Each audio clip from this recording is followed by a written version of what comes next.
In the glittering heart of Lagos, where wealth is worshipped and every appearance is curated, Alexander Lex Ikenna Williams and Vanessa Adebayo were the crowned king and queen. Lex, a tech billionaire and founder of one of Africa's biggest payment startups, was respected, feared, and envied. Vanessa, daughter of powerful Senator Ayodele Adebayo, was a fashion entrepreneur with taste, poise, and pedigree. Their Ikoyi mansion was a fortress of luxury, marble floors, crystal chandeliers, private chefs, and a garage that held everything from a G-Wagon to a Rolls-Royce. On social media, they were flawless. In private, they were fractured. After 3 years of marriage, Vanessa still had no child. Behind every family meeting was a reminder. Behind every public comment, "You're glowing," was a question. She tried everything: IVF in the UK, spiritual cleanses, silent retreats. Nothing worked. One night, at a charity gala at Eco Hotel, Vanessa felt all eyes on her as she descended the stairs in a custom red gown. But one pair of eyes made her freeze: Chantel's. She was the one person Vanessa never expected to see. Dressed in gold silk and wearing confidence like perfume, Chantel, Lex's ex-girlfriend and the mother of his daughter Tony, walked straight toward Vanessa. "Vanessa," she said, with a bright smile that didn't reach her eyes, "you look healthy." Vanessa's smile stayed fixed. "Chantel. What a surprise. I'm always invited where important people gather," she replied sweetly. Just then, Lex appeared, stiffening at the sight of Chantel. She gave him a slow wink. "Lex. Still glowing, I see." And then she disappeared into the crowd. Vanessa turned sharply. "Why is she here?" Lex shook his head. "I don't know." But deep inside, Lex knew exactly why her return sent a chill down his spine. He had signed something. Years ago. And Chantel had come to collect. A week after the gala, Lex waited outside Tony's school in Lekki. It was a routine pickup. He expected the usual wave from the nanny, maybe a cheerful hug from Tony. Instead, he got a voice he hadn't heard that close in years. "Lex." What a surprise. He turned, and there was Chantel, radiant in a silk blouse, skin glowing, her smile perfectly manicured. Tony spotted her and dashed into her arms. "Mummy Shanti." Lex forced a smile. "Didn't expect to see you today." "I like to stay involved," Chantel said, brushing Tony's hair. "Want to grab a quick coffee? Just to catch up on how she's doing?" Lex should have said no. But he nodded. At a boutique cafe in Victoria Island, they sat across from each other, sharing updates about school projects and ballet classes. Chantel laughed easily, touched his wrist lightly when she made a point, and told him he hadn't aged a day. The familiarity felt both comforting and dangerous. What Lex didn't know was that someone seated at the back had their phone camera angled directly at them. By evening, Lagos gossip blogs were ablaze. Lex and the ex. Spotted together in 6. Vanessa saw it on her phone while at home, scrolling. Her heart dropped. Lex walked into the bedroom moments later, phone still buzzing. "What is this?" she demanded. "It's not what it looks like. It was about Tony. You should have told me. She's not just an ex. She's a problem." "She's her mother," Lex said defensively. "I was being civil."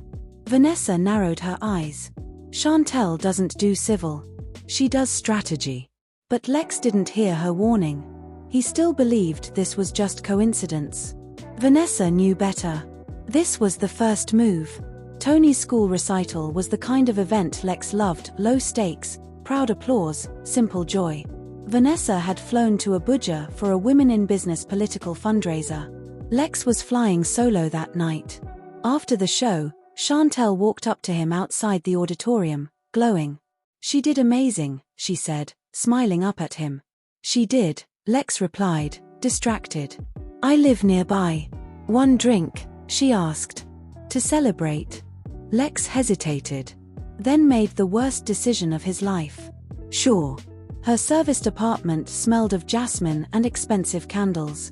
She wore a red satin slip that made him uncomfortable. The wine flowed. Old stories resurfaced. They laughed. They clinked glasses.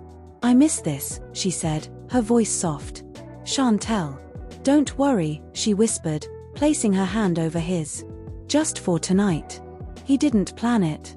He didn't even remember when it started. But by the time he woke up in her bed, the sun was peeking through linen curtains. Lex sat up, panic blooming in his chest. Chantel smiled, stretching like a cat. "I have to go," he muttered. She didn't stop him. Just said, "You still smell like success."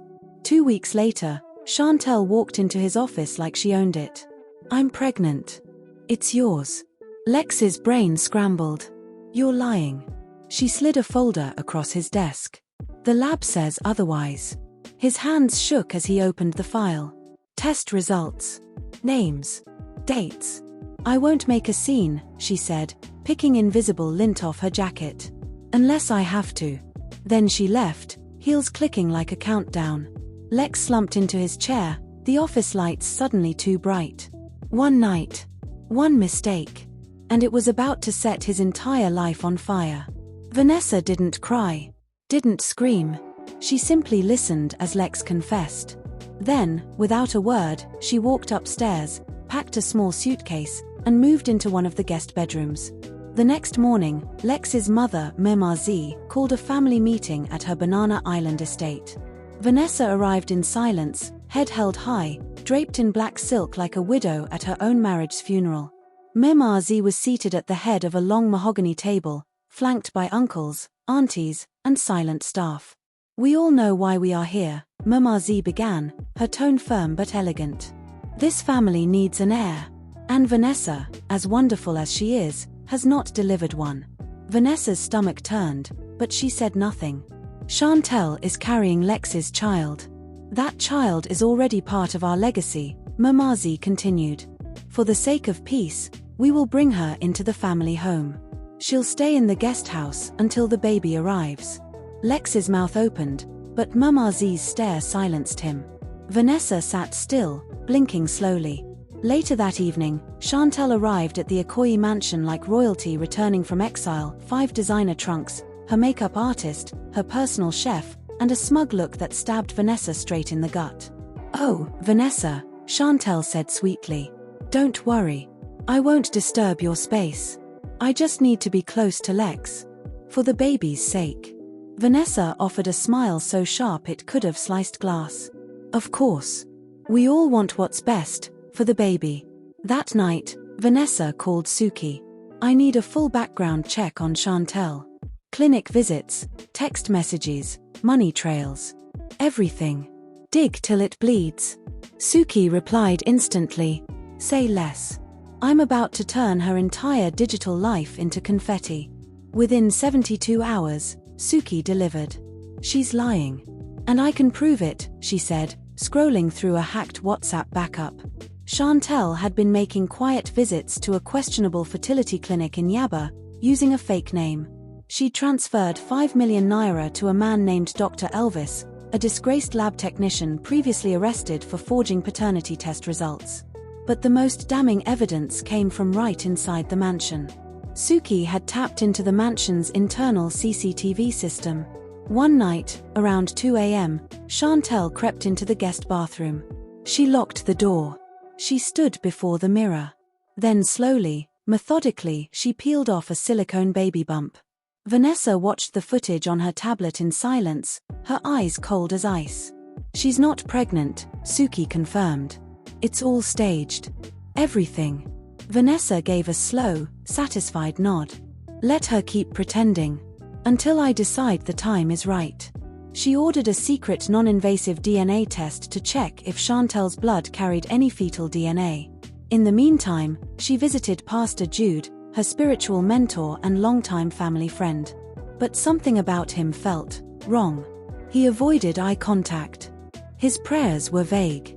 His voice uncertain. "My child," he said softly. "Sometimes, it is better not to fight what God has allowed. Perhaps there's a reason the womb remains closed." Vanessa's fists clenched. "Or perhaps there's a reason people like you are being exposed," she thought. She left his office with her mind racing. Something about Pastor Jude felt off. His silence didn't feel like peace. It felt like complicity. But Vanessa was patient. She had learned from the best. And now, She had something better than fury. She had proof. The results came in. No fetal DNA in Chantel's blood. 0 signs of pregnancy. Vanessa smiled as she folded the report and slipped it into a gold envelope. She planned a small dinner, just her, Lex, and Chantel. The dining room was staged like a peace summit. Crystal glasses, a floral centerpiece, soft piano music in the background. The air was heavy. "Lex," Vanessa said, handing him the envelope. "Would you please read this aloud?" Lex opened it, brows furrowing as he scanned the medical report. Then he froze. "This says, Chantel's not pregnant." Chantel gave a high, brittle laugh. "Oh, please. Vanessa probably paid someone." "I also have video," Vanessa interrupted smoothly. "Of you removing a fake baby bump in your room." Chantel's smile vanished. "And bank transfers to a known fraud doctor," Vanessa added, sipping wine. "You should have changed your password, dear." Lex stood slowly. "Chantel. Tell me this isn't true." Chantel's face twisted. And then, she dropped the act. "You really think I did all this alone?" she hissed. "I was paid. By your mother." Silence. "And your pastor helped." Vanessa blinked. Lex staggered back. "She's lying," he whispered. "Am I?" Chantel grinned. "Check Mama Z's offshore accounts. Ask Pastor Jude why he's been sending me midnight Bible quotes and bank alerts." Then she stood, adjusted her fake bump, and walked out with a final smirk. The room was left in shambles, Lex shattered, Vanessa unmoved. War had begun.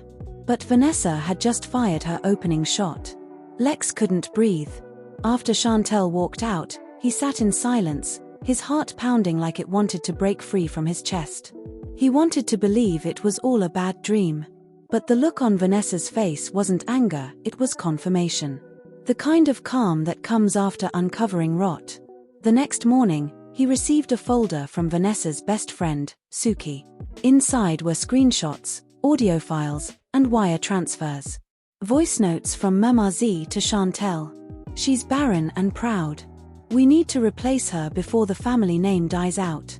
Bank transfers from Mama Z's offshore account to Dr. Elvis, coded as medical outreach.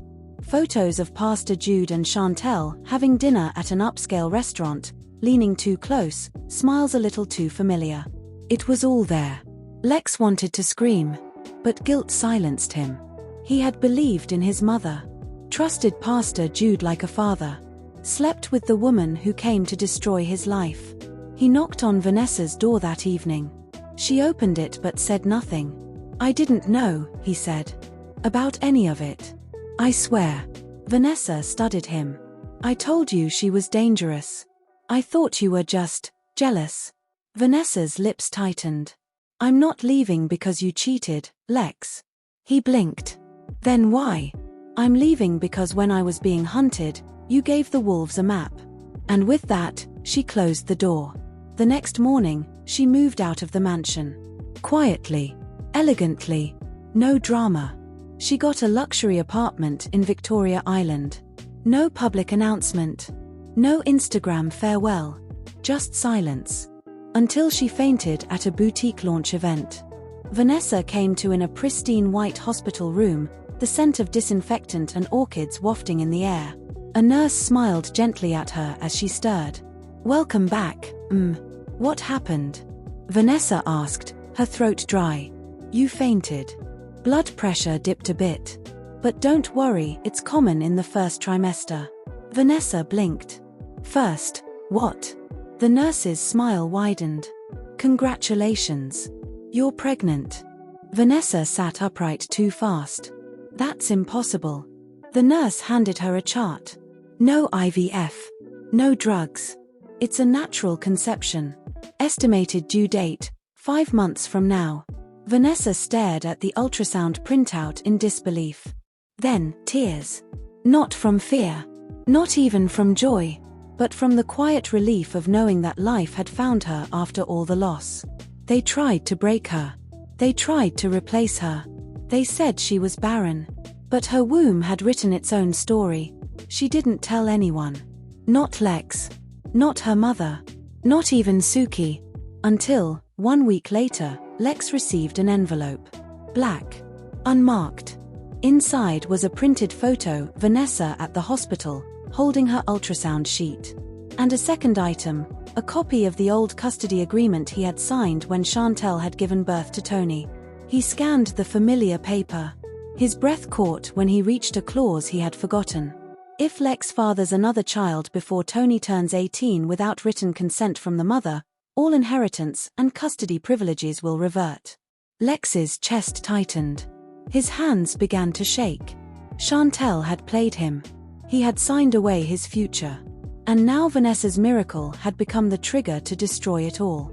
Vanessa sipped warm ginger tea on her penthouse balcony as Suki walked in, holding a thick file. "You ready for this?" Suki asked. "Always." Suki dropped the folder. "I traced the original legal document Chantel used. The one with the inheritance clause. Guess who co-signed it?" Vanessa's brows furrowed. Suki flipped the last page of the file and turned it toward her. "Senator Ayodele Adebayo. Her father." Vanessa's throat went dry. "This can't be real." "He signed it the same month Lex proposed to you," Suki said. "The clause was added to give Chantel leverage, just in case Lex ever tried to move on." "But why would he do that?" Suki sat down, voice flat. "Because he never wanted Lex to marry into his family. He wanted you with the governor's son. Lex was a tech billionaire but not a political puppet. So your father planted a time bomb, Chantel." Vanessa pressed her fingers against her temples, breathing shallow. "My own father. He sold me out." "He didn't just sell you out," Suki said. "He made sure if you ever became a threat to his empire, he'd have a way to erase you quietly." Tears didn't come. Not yet. Vanessa had run out of tears weeks ago. But something else settled into her bones, clarity. She stood. "Suki. We're going to expose everything. My father. Chantel. Mama Z. Pastor Jude. Every last one." Suki's smile was cold and proud. "That's my girl." Vanessa turned toward the window, the Lagos skyline glittering like fireflies in the distance. She wasn't just going to reclaim her name. She was going to burn down the dynasty that betrayed her. The private estate in Lekki was serene, tall palms swayed gently in the breeze, the driveway paved with black stones that glistened under the morning sun. Lex arrived exactly at 9 a.m., dressed in a simple polo and slacks. He wasn't sure what to expect. Vanessa hadn't spoken to him in days. As he stepped into the foyer, he froze. Vanessa sat at the head of a long table. On either side were Suki. "I want to show you something," Vanessa said, her voice calm, composed. She pressed a button on a remote, and the TV behind her came alive. First, a clip of Chantel laughing with Pastor Jude at a hotel restaurant. Then, audio of Mama Z whispering, "She can't give us an heir. Make it look like she's cursed." Lex stood still, face pale, as another file slid across the table, the original custody contract. But this version was marked in red. Annotated. Amended. Vanessa had retained top lawyers to review and rewrite the document. Attached to it were financial records, property titles, and a new clause. Tony Ikenna Williams shall have independent trust and protection from all parental manipulation. Future inheritance shall be determined solely by the birth parent if the other engages in conspiratorial or fraudulent acts. Vanessa folded her hands. "Sign this. Or I release everything to the press. Including your mother's fake DNA scandal and the pastor's offshore bribes." Lex stared at her. "Vanessa, do you still love me?" She blinked slowly. "I still love myself. That's why I won't let you break me twice." He lowered his eyes and signed. Vanessa stood, shoulders squared. Pregnant. Powerful. And finally, free. Weeks passed. Lagos settled. Blogs that once drooled over Chantel's return now ran exposés questioning her silence. Pastor Jude took an unexplained sabbatical. Mama Z fled to her sister's estate in Ghana, citing spiritual rest. Lex was rebuilding, alone, his public image scarred. Vanessa didn't make a public statement. She didn't need to. The silence was her thunder. Then one morning, Suki walked into Vanessa's new office and placed a brown envelope on her desk. "Recognize this signature?" Vanessa's eyes scanned the page. It was the original lawyer who drafted the cursed custody agreement, the one that nearly ended her life. "His Chantel's uncle," Suki said. "And guess who funded his firm?" Vanessa looked up, dread pooling in her stomach. "My father." Suki shook her head slowly. "Your mother." The final blow. Vanessa had just spoken to her mother a few days ago. The senator's wife was always quiet, polite, religious. The kind of woman who smiled at danger and kept family secrets folded in silk. Vanessa drove straight to her mother's villa. She didn't speak, just held up the envelope. Her mother sighed and poured tea. "I knew your father. I knew he'd never let you marry Lex without a backup plan. So I placed one of my own on the board, Chantel. You planted her. I watched her. At first. But she went rogue. I underestimated her." Vanessa sat down slowly. "So you let this happen?" "I was only trying to protect you." Her mother stood, reached out, and touched her belly. "Now go. Raise your child. Build your empire. And never let legacy decide your worth again." Vanessa drove away that night, window down, wind in her face, a hand on her belly.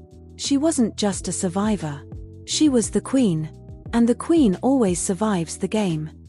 Dear listener, power is not always in titles, family names, or even bloodlines. True power lies in knowing your worth, even when others try to bury it. Vanessa's strength wasn't just in her survival. It was in her strategy, her silence, and her refusal to be defined by betrayal. She turned pain into proof, loss into leverage, and lies into a legacy of her own making. Please like, share, and subscribe for more stories. Thank you for watching.